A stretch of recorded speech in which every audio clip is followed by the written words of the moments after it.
Buenas tardes, hermanos, bienvenidos a la predicación de este culto dominical. Antes de iniciar con nuestra exposición, me gustaría dar unos anuncios importantes. Esta Semana Santa tenemos dos cultos especiales. El día jueves, que es el día que tenemos disponible por el local, tendremos un culto especial, tanto en los cantos como en la exposición, en referencia a la obra que realizó nuestro Señor Jesucristo en la cruz. La exposición va a versar sobre Isaías capítulo 53, probablemente la profecía más importante de la obra redentora de nuestro Señor en el Antiguo Testamento. Les animamos a que asistan, pero también el anuncio es para que si usted conoce a alguien que está interesado en el Señor o que no conoce al Señor, pues aproveche usted para invitarle, porque de manera muy en particular estos cultos son altamente evangelísticos. Entonces por ahí nuestro hermano Rafael tendrá que preparar himnos el jueves para la crucifixión, y el domingo que viene tenemos un culto especial de resurrección. No se espanten porque no vamos a iniciar a las 6 de la mañana, nos vamos a ver a la misma hora, pero les animo a que no falten, por favor, y a que inviten a personas que necesitan conocer del Evangelio. Entonces, de la misma manera, la temática del culto va a ser sobre la resurrección para los cantos el día domingo de la próxima semana. Por ahí tendremos que evaluar con el programa que tenemos de las diapositivas si nos puede servir, ¿verdad? Porque creo que ahorita se están atorando un poquito, pero bueno, se puede checar eso con tiempo, ¿verdad? Entonces, hermanos, dando ya estos avisos, les animamos a que perseveren juntamente con todos nosotros en los estudios y cultos que tenemos semana a semana. Y bueno, estamos en el Evangelio de Marcos, un evangelio que es abundante en los milagros, en la misericordia de Cristo para con los hombres y en la sensibilidad que tenía Jesús para con los seres humanos. Expresiones en Marcos que destacan esa humanidad sensible y misericordiosa son aquellas como que al leproso lo tocó, como que a la suegra de Pedro también la tocó. Personas que miraron su misericordia desde una perspectiva humana como un acto muy sensible y amoroso de parte de Cristo como hombre. Pero Marcos, aparte de ser un evangelio muy dinámico y lleno de milagros y lleno de humanidad, porque nos habla mucho de la humanidad de Cristo y del valor del ser humano para Dios, hay una porción en Marcos 2 en donde se nos habla de un personaje famoso porque fue el escritor de un evangelio, el Evangelio de Mateo, que es el primer evangelio que tenemos en el Nuevo Testamento, que aparte fue un apóstol de Cristo y que tenemos el relato de su conversión y de sus primeros pasos como discípulo de Cristo. Marcos capítulo 2, verso 13 y 14, lo vamos a leer, por favor.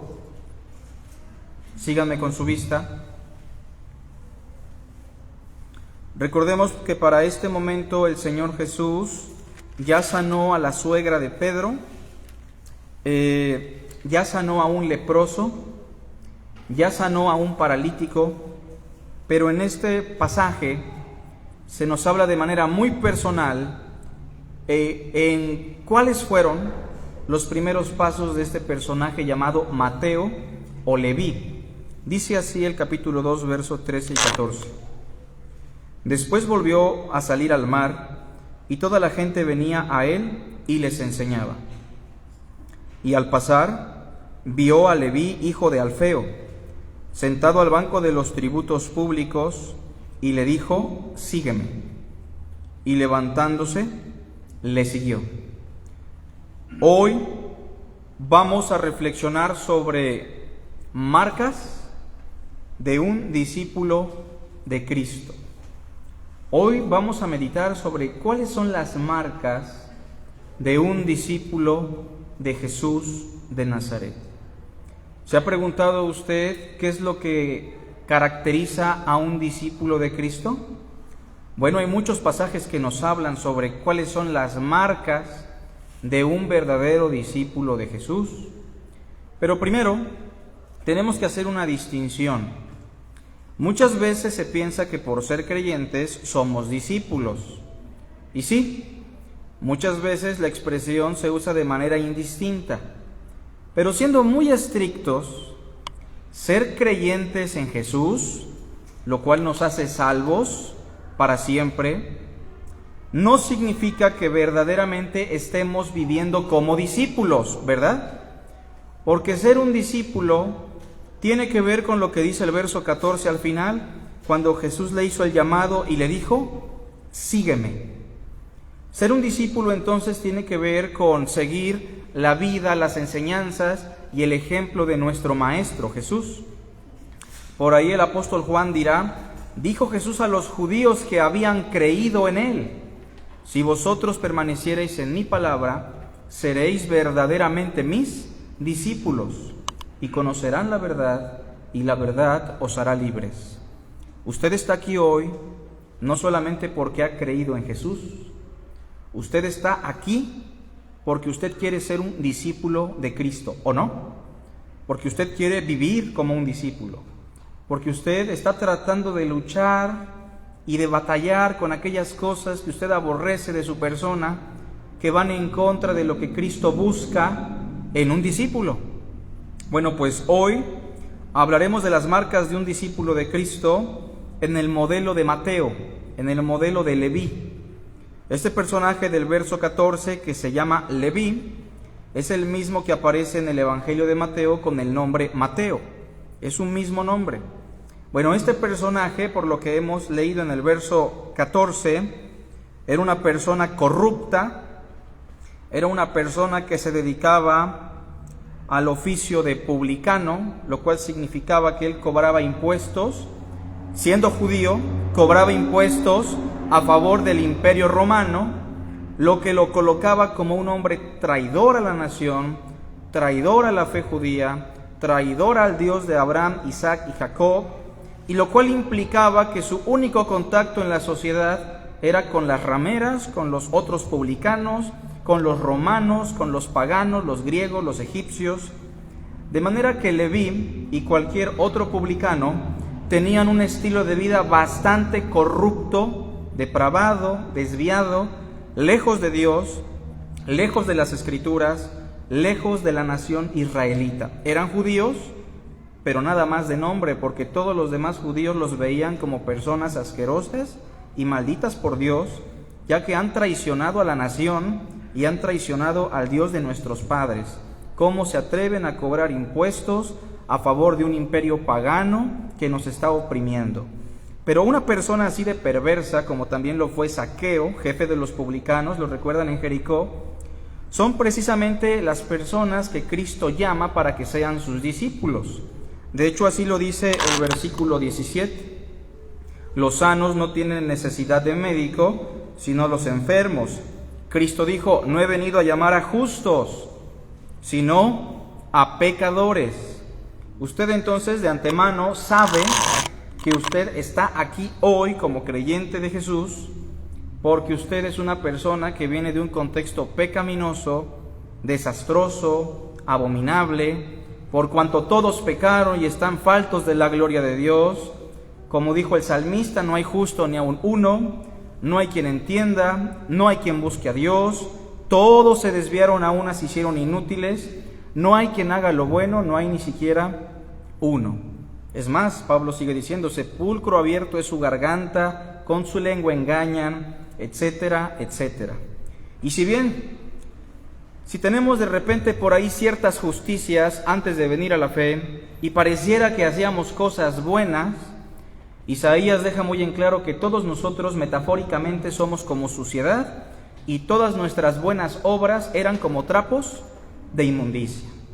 Así que si usted se dice ser creyente, reconozca y evalúe que no somos muchos sabios, ni nobles, ni poderosos, sino que lo necio de este mundo escogió Dios para avergonzar a los sabios, y a lo débil de este mundo escogió Dios para avergonzar a lo fuerte, y lo que no es para deshacer lo que es, a fin de que nadie se jacte en su presencia. Y es por Dios que estamos hoy en Cristo Jesús.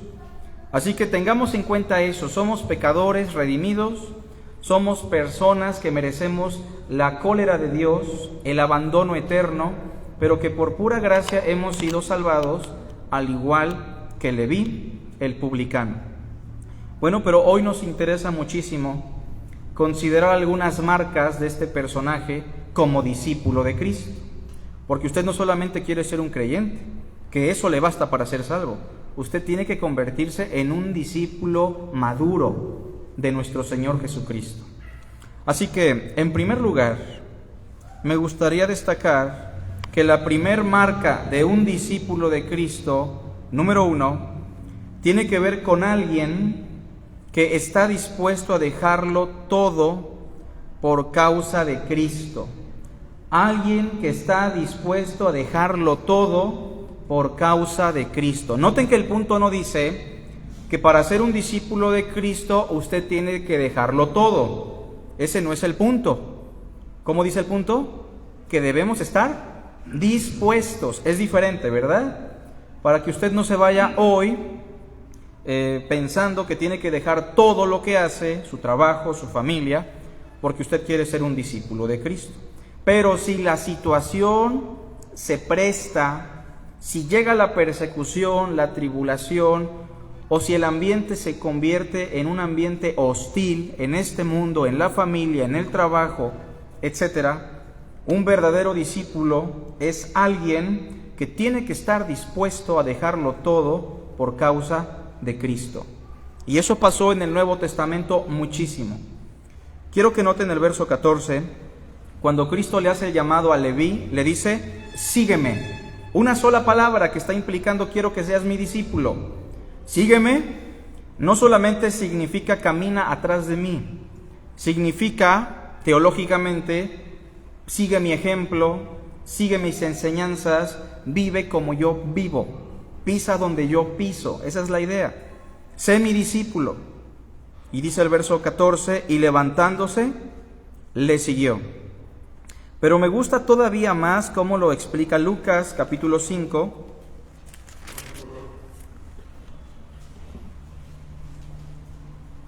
versículo 27 y 28, porque favorece más a nuestro primer punto.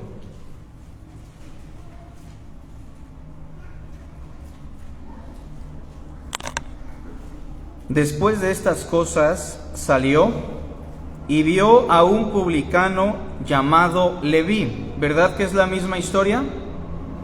Sentado al banco de los tributos públicos, y le dijo, sígueme. Es el mismo llamado, es la misma historia, pero bajo la perspectiva de Lucas. Leemos juntos el verso 28 en voz alta. Dice, y dejándolo todo, se levantó y le siguió. ¿Está usted dispuesto a dejarlo todo por causa de Cristo para ser un discípulo? Mire que esa pregunta no se debe responder a la ligera, porque si a veces no estamos dispuestos a dejar cosas insignificantes para mejorar en nuestro discipulado, ¿qué podríamos pensar en el caso de Leví? ¿Estaríamos dispuestos a dejar tal vez un trabajo que implica corrupción, como el caso de Leví? Probablemente no. ¿Estaríamos dispuestos a cambiar un estilo de vida, en este caso laboral, para dedicarnos más a ser discípulos de Cristo? Probablemente no. Pero mis hermanos, en la Biblia tenemos ejemplos de personajes que lo dejaron todo para ser discípulos del Señor, siempre y cuando las circunstancias así lo pidan. Por ejemplo, tenemos a un hombre llamado Saulo de Tarso. ¿Lo recuerdan bien? Que se convirtió en el apóstol más conocido del Nuevo Testamento. Y en Filipenses 3, él describe cuál era su condición antes de ser un discípulo de Cristo. Y él dice en el capítulo 3, verso 4 de Filipenses: aunque yo tengo también de qué confiar en la carne, si alguno piensa de qué tiene que confiar en la carne, yo más. Yo fui circuncidado al 8º día, del linaje de Israel, de la tribu de Benjamín, hebreo de hebreos, en cuanto a la ley fariseo, en cuanto a celo perseguidor de la iglesia, en cuanto a la justicia que es en la ley irreprensible. Pero cuantas cosas eran para mí ganancia, como lo fue un trabajo de corrupción para Leví, como lo puede ser una relación amorosa ilícita, como podría ser cualquier otra cosa que va en contra de un verdadero discípulo. El verso 7 dice: pero cuantas cosas eran para mí ganancia, las he estimado como pérdida por amor de Cristo. Y Cristo es muy enfático, que incluso debemos estar dispuestos a seguirlo por encima de nuestra familia. Y no estoy exagerando, hermanos, ¿verdad que el Señor lo dijo? El que ama a padre o a madre más que a mí, no puede ser mi discípulo. Así que el primer aspecto o la primer marca de un discípulo de Cristo, como hemos dicho, tiene que ver con alguien que está dispuesto a dejarlo todo por causa de Cristo. Mire, hoy usted tiene que reflexionar y tiene que preguntarse: a ver, ¿por qué mi vida cristiana, por qué mi discipulado cristiano no avanza por más que trato? Es que probablemente hay algo que está frenando ese crecimiento. Probablemente es una relación incorrecta, probablemente es un trabajo que no está siendo de beneficio para el crecimiento espiritual, probablemente está siendo una situación que usted tiene que abandonar. Puede ser el apego a una familia que abiertamente ha negado al Señor y ha rechazado a Cristo. Sea como sea, debemos estar dispuestos a dejarlo todo por causa de Cristo. Y Cristo es muy tajante con esto y nos invita a que calculemos antes de seguirlo. No sea que por no estar dispuestos a dejarlo todo, casi al final desmayemos y las personas empiezan a hacer burla de nuestra construcción como discípulos. Pero noten que en Marcos 2 hay otras cositas que debemos considerar sobre Leví. Entonces yo quiero que imaginen un poquito la situación de Leví. Lo dejó todo, su trabajo en este caso. ¿Económicamente creen que iba a estar bien? No. Toda la sociedad de publicanos, sus relaciones políticas se iban a fracturar. Su alimentación probablemente no iba a ser la misma. Probablemente iba a sufrir persecución como la sufrió como apóstol. Pero mis hermanos, él entendió una cosa: para dejarlo todo hay que entender una cosa muy importante. Hay que evaluar qué es más valioso en esta vida.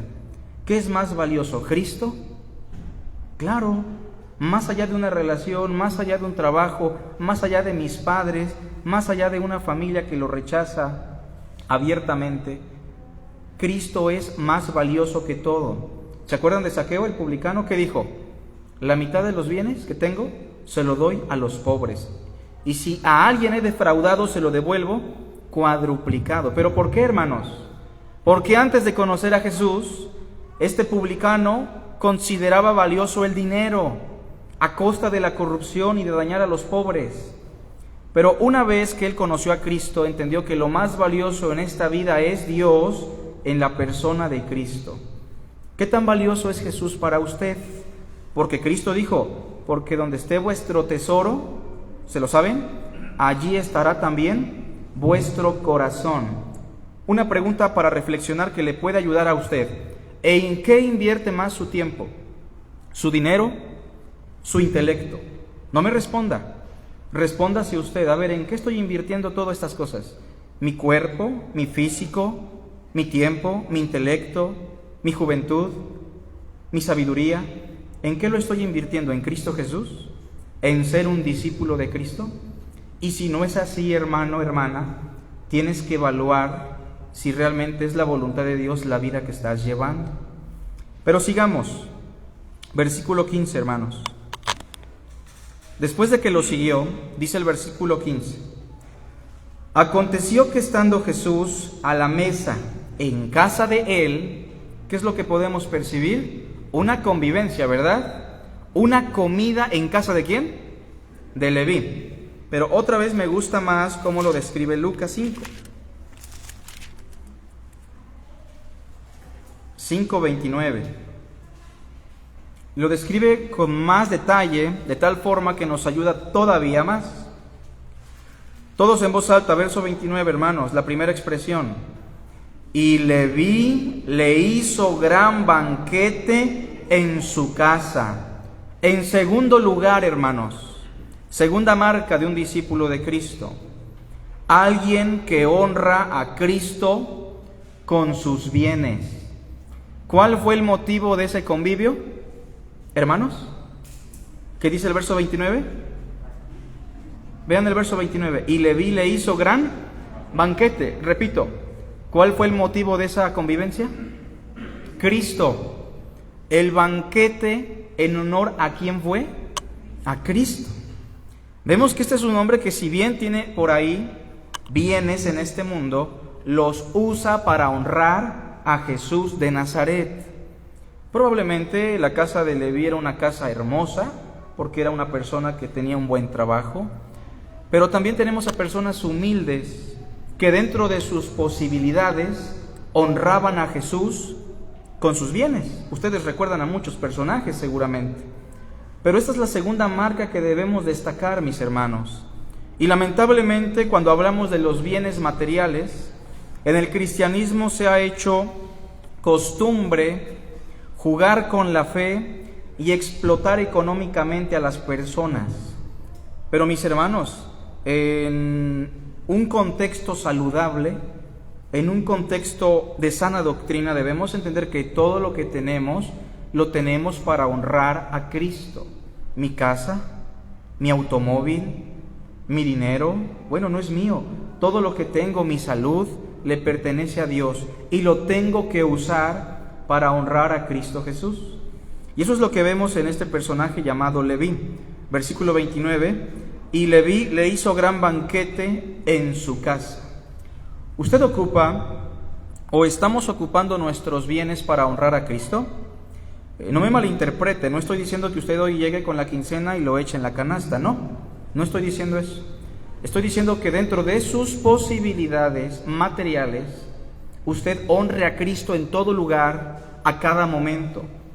Puede ser ayudando a un hermano necesitado, puede ser dando testimonio a una persona muy necesitada que no conoce de Cristo, y con nuestras acciones, con nuestros bienes, les mostramos el amor. Que todo lo que hagamos en esta vida tenga como centro a Jesús de Nazaret, hermanos. Pero esa es la segunda marca. Alguien que honra a Cristo con sus bienes. Pero noten lo que dice el verso 29, hermanos, al final, en Lucas. Y le hizo gran banquete en su casa, y había mucha compañía de publicanos y de otros que estaban a la mesa con ellos. ¿Se lo llevó a comer solito? No. ¿Qué dijo? ¿Jesús es para mí y nada más? No. Sí. El convivio era en honor de Jesús, ¿estamos de acuerdo con eso? Pero la convivencia también tenía otro propósito. Yo quisiera escuchar, hermanos, ¿qué propósito creen que tenía ese gran banquete? Aparte de honrar a Jesús. Por lo que vemos, fue invitar a otros que estaban en su misma condición, publicanos, pecadores, personas que consideraban valioso el dinero, la corrupción, las estrategias políticas para engrandecerse como personas en cuanto a lo material se refiere. Pero Leví reflexionó y dijo, bueno, yo voy a honrar a Cristo con mis bienes, pero en ese gran banquete voy a invitar a otros que estaban en mi condición o que están en la condición que yo estuve. Eso nos lleva a un tercer punto importante. Un discípulo de Cristo, en tercer lugar, es alguien que comparte su fe con los perdidos. Y hemos perdido esa costumbre, hemos perdido esa actividad. Muchas veces hacemos una convivencia en casa y ¿a quiénes invitamos? A los hermanos, a nuestra familia, y eso está bien. Pero ¿cuántas veces invitamos a aquellas personas que necesitan de Cristo? ¿Cuántas veces nos damos el tiempo para llevarles el Evangelio a aquellas personas que están en la perdición? Tenemos, hermanos, que vivir como discípulos y tenemos que estar preocupados por compartir nuestra fe con aquellas personas que están en condenación. Regresemos a Marcos, por favor.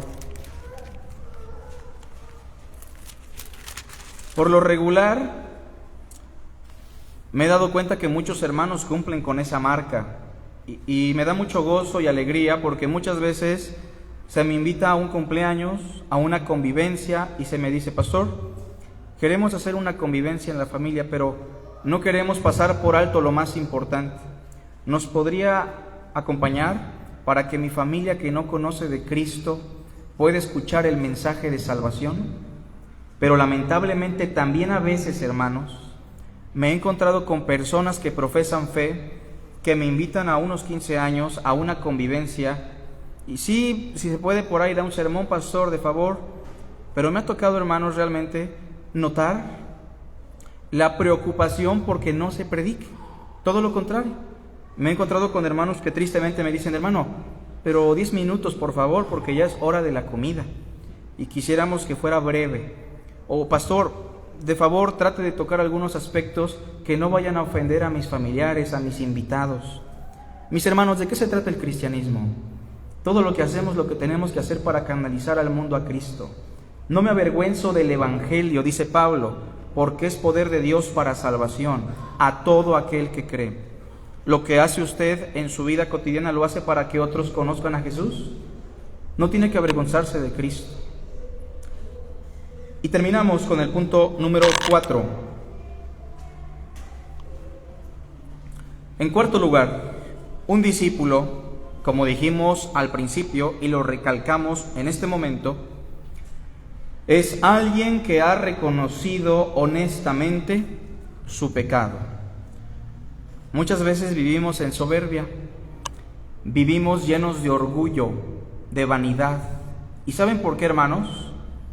Porque en el fondo no hemos reconocido que somos malos, porque en el fondo no hemos reconocido que somos pecadores, porque en el fondo seguimos teniendo ese germen religioso como el germen que tenían los fariseos y los escribas. Pero un verdadero discípulo reconoce su condición delante de Cristo. Sigue diciendo el verso 16, Marcos 2:16. Y los escribas y los fariseos, viéndole comer con los publicanos y con los pecadores, dijeron a los discípulos: ¿qué es esto? ¡Qué barbaridad! ¿No? ¿Cómo es posible que, diciendo ser el Mesías, coma y beba con los publicanos y los pecadores? ¿Cómo es posible que se embarre con esa gentuza? ¿Qué acaso no sabe que esa es gente pecadora? Gente que vive en depravación, en fornicación. Mis hermanos, ¿de dónde venimos nosotros? De una condición totalmente torcida, igual que la de todo ser humano.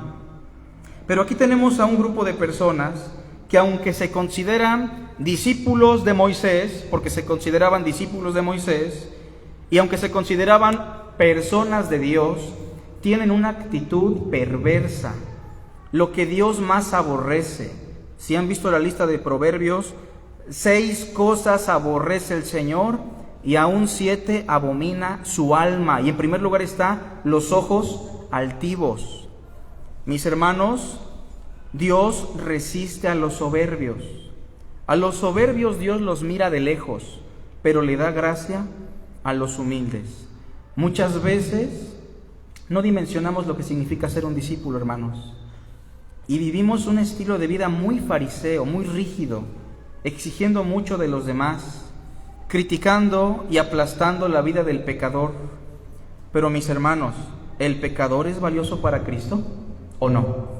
¿Dios ama al hombre a pesar de ser un pecador? Definitivamente. Para Dios el ser humano es valioso. Y nosotros somos valiosos para Dios, hermanos, pero Dios aborrece que tengamos una actitud como la de los escribas y los fariseos, ¿Cuántas veces no le damos más importancia a los protocolos de la iglesia que al valor de un ser humano? Muchas veces, hermanos, nos volvemos fariseos, pero un discípulo de Cristo es alguien que reconoce honestamente su condición pecaminosa, su condición caída. Termina Jesús diciendo el verso 17, todos juntos. Al oír esto, Jesús les dijo: los sanos no tienen necesidad de médico, sino los enfermos. No he venido a llamar a justos, sino a pecadores. ¿Y cómo ese hermano va a estar dirigiendo si hace 7 años yo supe por ahí que tuvo una vida desviada?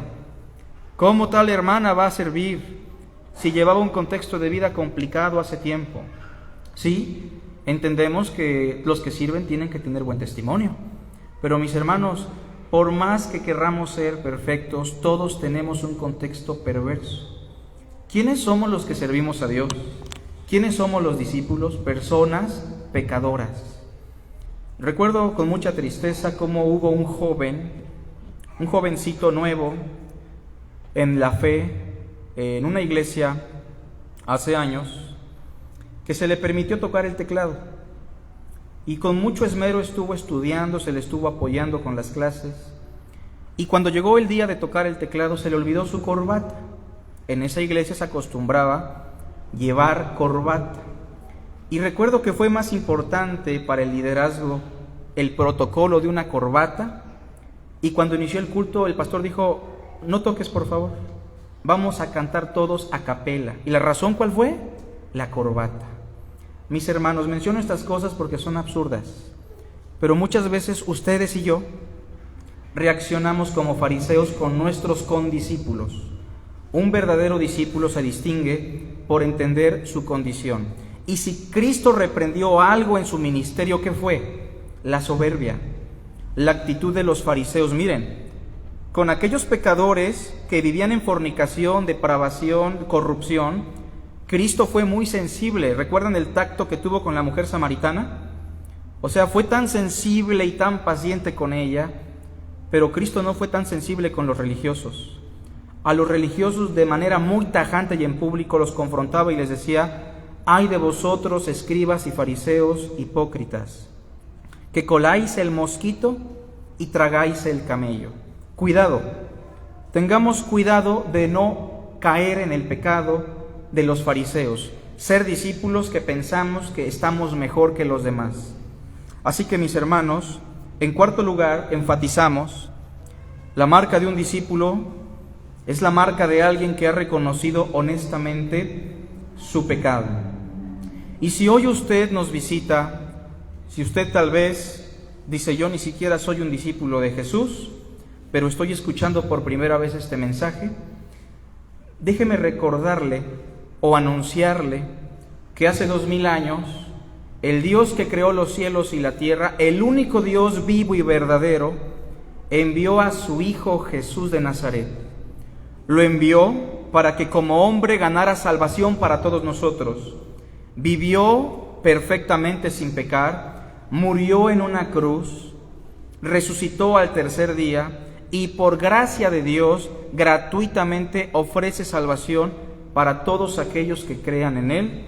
Y así como se le dijo a Leví en el verso 14: sígueme, independientemente de quién sea usted o qué ha hecho usted, Cristo le hace la misma invitación, el mismo llamado: sígueme, porque el que a mí viene, ¿qué dice? Yo no le echo fuera. Hagamos una oración. Gracias, Padre, por tu hermosa palabra. Permítenos ser discípulos genuinos, esforzarnos siguiendo el ejemplo de este hombre llamado Leví, que te siguió y estuvo dispuesto a dejarlo todo, que te honró con sus bienes, Señor, que compartió su fe con otros publicanos y que reconocía su condición delante de los demás. Guárdanos, Señor, de ser malos discípulos, porque si entonces no somos así, no seremos ya tus discípulos, Señor. Te damos a ti la honra y la gloria, la alabanza, en Cristo Jesús. Amén.